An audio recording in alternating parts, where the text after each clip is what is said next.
चूरू विधायक हरलाल साहरण को कोर्ट से लगा झटका। फर्जी मार्कशीट मामले में एसीजेएम कोर्ट में लगा चार्ज। चूरू विधायक हरलाल साहरण को कोर्ट से बड़ा झटका लगने के बाद अब उनकी मुश्किलें बढ़ गई है।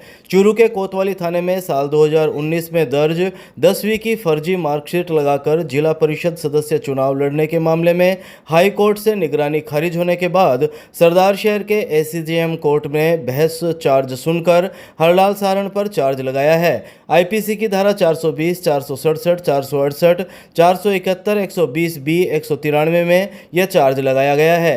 साल 2015 में 10वीं की फर्जी मार्कशीट लगाकर जिला परिषद सदस्य का चुनाव लड़ने और इस चुनाव में दाखिल नामांकन पत्र के साथ फर्जी अंक तालिका और शपथ पत्र दाखिल करने का मुकदमा पूर्व सरपंच चिमनाराम कालेर के द्वारा कोर्ट में इस्तगाशे पर कोतवाली थाने में दर्ज करवाया गया था। इस मामले में एसीजेएम सरदार शहर ने अब 30 मई 2025 को तत्कालीन जिला कलेक्टर अर्चना सिंह और परिवादी पूर्व सरपंच चिमनाराम कालेर को कोर्ट में तलब किया है। यह मामला पहले सीजेएम कोर्ट चूरू में चल रहा था, जो बाद में सरदार शहर एसीजेएम कोर्ट में स्थानांतरित कर दिया गया। इस पूरे मामले की जानकारी देते हुए परिवादी के वकील सुरेंद्र जाखड़ ने बताया कि साल 2015 में फर्जी मार्कशीट लगाकर हरलाल साहरण ने जिला परिषद सदस्य चुनाव के लिए नॉमिनेशन किया था। एडवोकेट जाखड़ ने बताया कि उन्होंने नामांकन पत्र के साथ शपथ पत्र भी दाखिल किया था, यह जानते हुए भी कि दस्तावेज फर्जी है। फर्जी दस्तावेज सबमिट कर उन्होंने ये चुनाव जीता था। इस मामले में ढाडर के पूर्व सरपंच चिमनाराम कालेर ने परिवाद पेश किया तो कोर्ट ने इस मामले में प्रसंज्ञान ले लिया। 2019 में कोर्ट के इस्तगासे पर चूरू कोतवाली थाना में मुकदमा दर्ज हुआ, जिस पर पुलिस जांच अधिकारी ने तत्कालीन जिला कलेक्टर, उत्तराखंड के आयुक्त आदि के बयान लिए और दस्तावेजी साक्ष्यों के आधार पर आरोपी मानते हुए कोर्ट में आईपीसी की धारा 420, 467, 468, 471, 120B और 193 में चालान पेश किया। पत्रावली हाई कोर्ट में होने की वजह से चार्ज नहीं लगा था। इसके बाद हाई कोर्ट में निगरानी खारिज होने के बाद अब एसीजेएम सरदार शहर के द्वारा बहस चार्ज सुनकर चार्ज लगाया गया है। आईपीसी की उक्त धाराओं में विधायक साहरण पर चार्ज लगने के बाद अब इस मामले की ट्रायल होगी।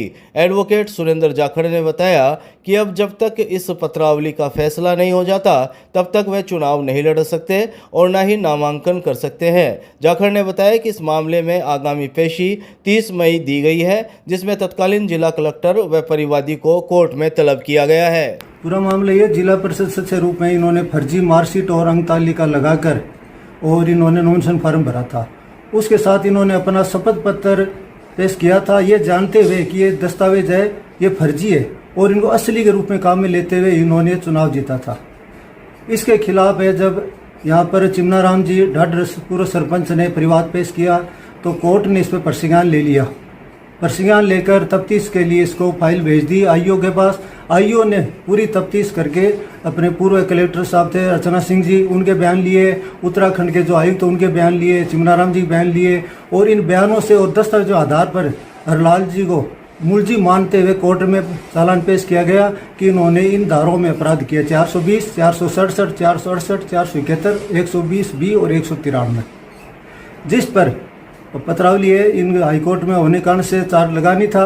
और अब हाईकोर्ट में हरलाल सिंह जी विधायक की निगरानी खारिज होने पर एसीजेएम सरदार सर द्वारा 19 तारीख को इस पर बहस चार्ज सुनकर और इन पर चार्ज लगाए गए, जिसमें इन्होंने 420, 468, 467, 71, 120, 193 को मानते हुए कि भी इन पे इन्होंने जुर्म किया है, इसलिए इस पर चार्ज लगाया जावे और आगे ट्रायल की जावे। जिन मामलात में 5 साल से ज़्यादा की सज़ा हो उसमें कोई भी है व्यक्ति चुनाव वगैरह के लिए अयोग्य हो जाता है। इसमें 420 जो आईपीसी की धारा है उसमें 7 साल की सज़ा का प्रावधान है। 467 में आजीवन कारावास या 10 साल की सज़ा का प्रावधान है और 468 में भी 7 साल की सज़ा प्रावधान है। और इन्होंने जो 193 की जो